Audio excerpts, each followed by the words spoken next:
Chapter 4 Mission of the Saints, Shirdi a Holy Tirth, Personality of Sai Baba, Dictum of Goulibua, Appearance of Vitthal, Kshirsagar's story, Das Ganu's bath in Prayag, Immaculate Conception of Sai Baba and his first advent in Shirdi, 3 Wadas. In the last chapter, I described the circumstances which led me to write Sai Satcharitra. Let me now describe the first advent of Sai Baba in Shirdi. Mission of the Saints. Lord Krishna says in Bhagavad Gita, chapter 4, verses 7-8, that whenever there is a decay of dharma, righteousness, and an ascendancy of unrighteousness, I manifest myself for the protection of the virtuous and the destruction of the vicious. And for the establishment of righteousness, I manifest myself age after age. This is the mission of Lord, and the sages and saints who are his representatives and who appear at appropriate times and work in their own way to fulfill that mission. For instance, when the twice born, that is, the Brahmins, the Kshatriyas, and the Vaishyas, neglect their duties, and when the Shudras try to usurp the duties of other classes, when spiritual preceptors are not respected but humiliated, when nobody cares for religious instructions, when everybody thinks himself very learned, when people begin to partake of forbidden foods and intoxicating drinks, when under the cloak of religion people indulge in malpractices, when people belonging to different sects fight amongst themselves, when Brahmins fail to do Sandhya adoration and the orthodox leave their religious practices, when yogis neglect their meditation, when people begin to think that wealth, progeny, wife are their sole concern and thus turn away from the true path of salvation, then saints appear and try to set matters at right path by their words and action. They serve us as beacon lights and show us the path and the right way for us to follow.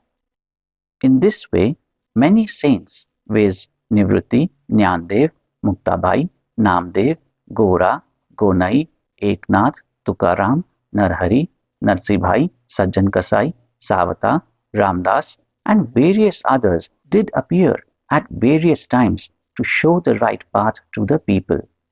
And so, the present advent came as Shri Sai Baba of Shirdi. Shirdi a Holy Tirth.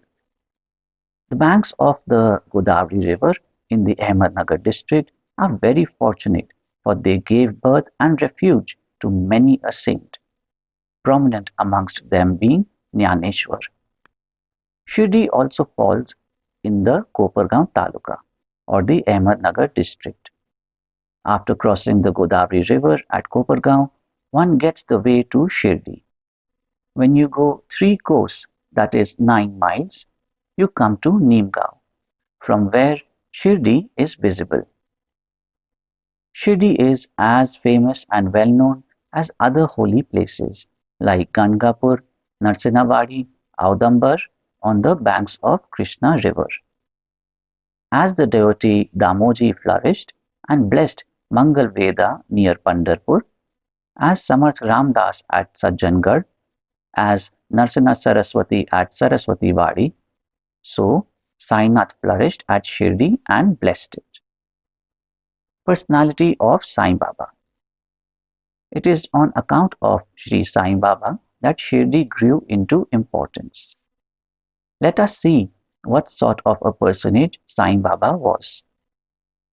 He conquered this sansar, worldly existence, which is very difficult and hard to cross.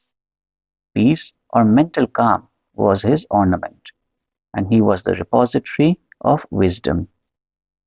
He was the home of Vaishnav devotees, most generous like Karna amongst all, the quintessence of all essences.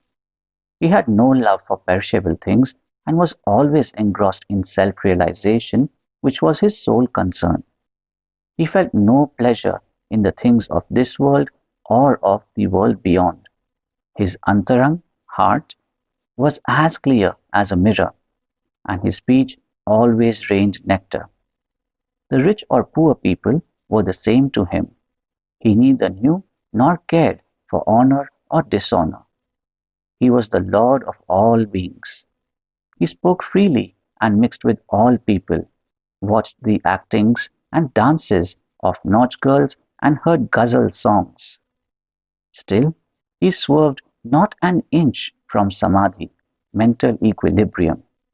The name of Allah was always on his lips. While the world awoke, he slept, and while the world slept, he was vigilant. His abdomen inside was as calm as the deep sea. His ashram could not be determined, nor his actions could be definitely determined. And though he sat in one place, he knew all the transactions of the world. His darbar was imposing. He told daily hundreds of stories. Still he swerved not an inch from his vow of silence. He always leaned against the wall in the masjid or walked morning, noon, and evening towards Lendi Nala and Chavri. Still, he at all times abided in the self. Though a Siddha, he acted like a Sadhaka. He was meek, humble, and egoless, and pleased all. Such was Sai Baba.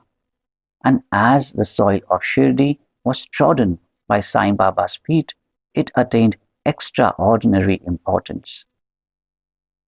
As Jnaneshwar elevated Alandi, Eknath did to Paithan, so Sai Baba raised Shirdi. Blessed are the grass leaves and stones of Shirdi, for they could kiss the holy feet of Sai Baba and take his dust on their head. Shirdi became to us devotees another Pandharpur, Jagannath, Dwarka, Banaras, Kashi, and Rameshwar, Badri Kedar, Nasik, Tryambkeshwar, Mahakaleshwar, Mahabaleshwar, Gokarn. Contact of Sai Baba in Shirdi was like our study of Veda and Tantra. It quietened our sansar, world consciousness, and rendered self-realization.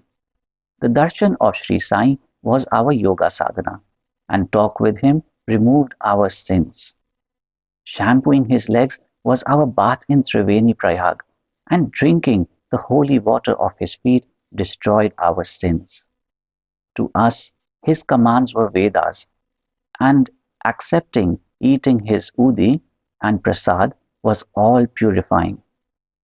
He was our Shri Krishna and Shri Ram, who gave us solace, and he was our Parabrahma, absolute reality. He was himself beyond the pair of dvandas, never dejected nor elated. He was always engrossed in his self as existence, knowledge, and bliss. Shirdi was his center, but his field of action extended far beyond to Punjab, Calcutta, North India, Gujarat, Dhaka, now in Bangladesh, and Konkan. Thus, the fame of Sai Baba spread far and wide, and people from all parts came to take his darshan and be blessed. By mere darshan, minds of people, whether pure or impure, would become quiet at once. They got here the same unparalleled joy that devotees get at Pandharpur by seeing Vitthal Rakhumai. This is not an exaggeration. Consider what a devotee says in this respect. Dictum of Goulibua. An old devotee by name Goulibua, aged about 95 years, was a Varkari of Pandhari. He stayed 8 months at Pandharpur and 4 months, Ashad to Kartik, that is July to November, on the banks of the Ganges. He had an ass with him for carrying his luggage, and a disciple as his companion. Every year he made his worry or trip to Pandharpur and came to Shirdi to see Sai Baba, whom he loved most. He used to stare at Baba and say, "This is Pandarinath Vitthal incarnate, the merciful Lord of the poor and helpless."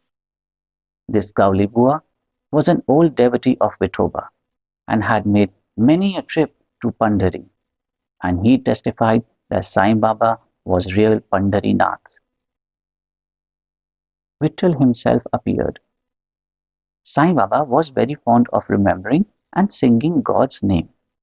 He always uttered Allah Malik, God is Lord, and in his presence made others sing God's name continuously, day and night, for all 7 days of the week.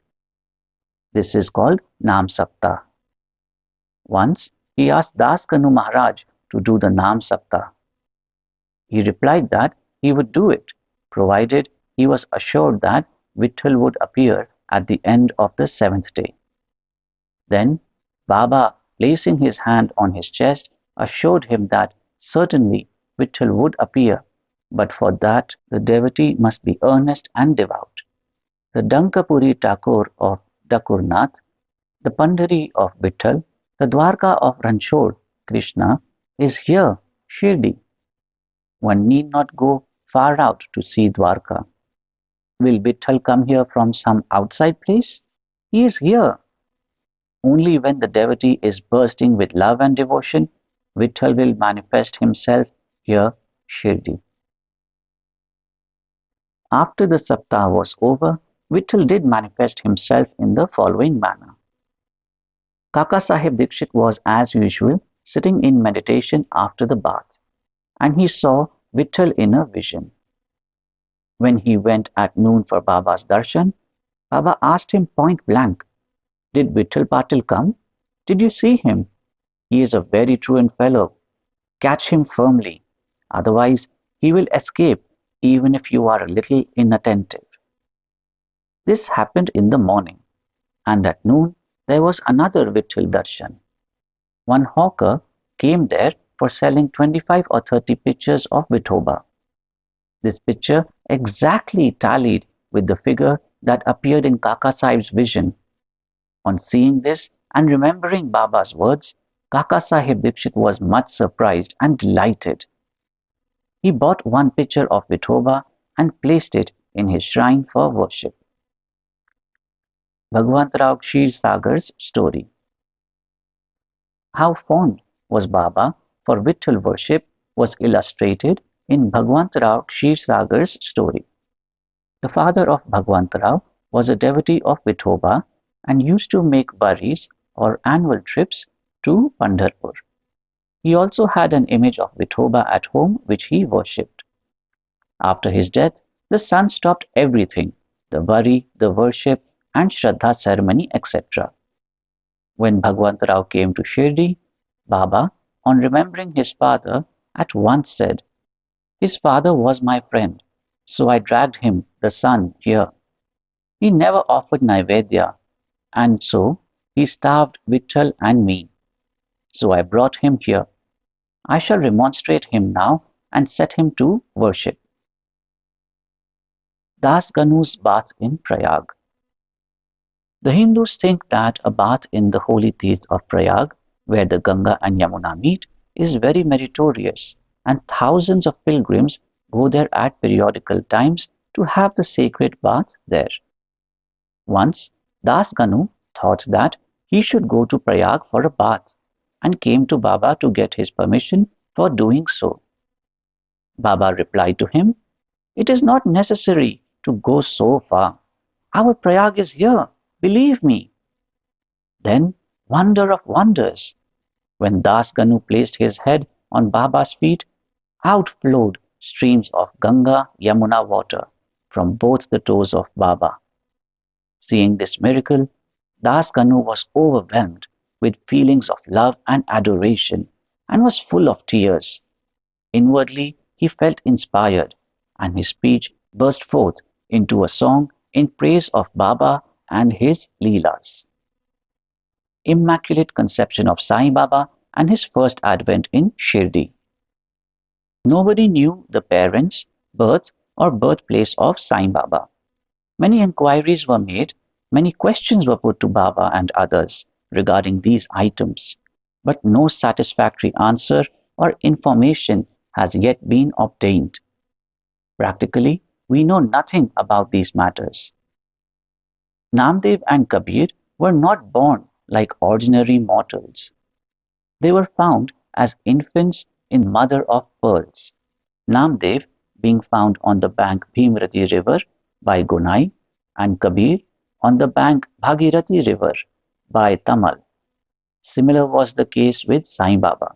He first manifested himself as a young lad of 16 years under a neem tree in Shirdi for the sake of bhaktas. Even then, he seemed to be full with the knowledge of Brahma. He had no desire for worldly objects, even in dream. He kicked out Maya, and Mukti, deliverance, was serving at his feet. One old woman of Shirdi, the mother of Nana Chopdar, described him thus: "This young lad, fair, smart, and very handsome, was first seen under the neem tree seated in an asan. The people of the village were wonderstruck to see such a young lad practicing hard penance, not minding heat and cold. By day he associated with none, by night he was afraid of nobody. People were wondering and asking whence this young chap had turned up. His form and features were so beautiful that a mere look endeared him to all. He went to nobody's door, always sat near the neem tree. Outwardly he looked very young, but by his action he was really a great soul. He was the embodiment of dispassion and was an enigma to all. One day it so happened that God Khandoba possessed the body of some devotee, and people began to ask him, Deva, you please enquire what blessed father's son is this lad, and whence did he come? God Khandoba asked them to bring a pickaxe and dig in a particular place. When it was dug, bricks were found underneath a flat stone. When the stone was removed, a corridor was seen in which 4 samais, that is lights, were burning. The corridor led to a cellar, where cow-mouth shaped structures, wooden boards, rosaries were seen. Khandoba said, "This lad practiced penance here for 12 years. Then the people began to question the lad about this. He put them off the scene by telling them that this was his guru's place, his holy Vatan, and requested them to guard this well. The people then closed the corridor as before. As Ashwatha and Audambar trees are held sacred, Baba regarded this neem tree equally sacred and loved it most. Malsapati and other Shirdi devotees regard this site as the resting place, Samadhi Sthan, of Baba's Guru and prostrate before it. 3 Vadas. The site with the neem tree and surrounding space was bought by Mr. Hari Vinayak Sathe, and on this site a big building-styled Sathe's Vada was erected. This Vada was the sole resting place for pilgrims who flocked there. A par, or platform, was built round the neem tree, and lofts with steps were constructed. Under the steps there is a niche facing south, and devotees sit on the par, or platform, facing north. It is believed that he who burns incense there on Thursday and Friday evenings will by God's grace be happy. This Vada was old and dilapidated and needed repairs. The necessary repairs, additions, and alterations have been made now by the Sansthan. Then, after some years, another Vada, Dikshit's Vada, was constructed. Kaka Sahib Dikshit, solicitor of Mumbai, had gone to England. He had injured his leg in an accident there. The injury could not be got rid of by any means. Nana Sahib Chandorkar advised him to see Sai Baba. So he went to see Sai Baba in 1909 and requested him to cure the lameness of his mind rather than that of his leg. He was so much pleased with the darshan of Sai Baba that he decided to reside in Shirdi. So he built a Vada for himself and other devotees. The foundation of this building was laid on 10th December 1910. On this day, two other important events took place. Mr. Dada Saheb Khapade was given permission to return home, and the night Aarti at the Chavri was started. The Vada was completed and was inhabited on the Ram Navami day in 1911 with due rites and formalities. Then another Vada, or palatial mansion, was put up by the famous millionaire Mr. Booty of Nagpur. Lots of money was spent on this building, but all the amount was well utilized, as Sai Baba's body is resting in this Vada, which is now called the Samadhi Mandir. The site of this mandir formerly had a garden, which was watered and looked after by Baba. Three Vadas thus came up where there was none formerly. Of these, Sathe's Vada was most useful to all in the early days. The story of the garden, which was attended by Sai Baba with the help of Vamantatya, the temporary absence of Sai Baba from Shirdi, and his coming again to Shirdi with the marriage party of Chand Patil, the company of Devi Das, Janki Das, and Gangagir, Baba's wrestling match with Muhyiddin Tamboli, residing in Masjid, love of Mr. Dengle and other devotees, and other incidents will be described in the next chapter. Bow to Shri Sai, peace be to all. Mohanji loves you.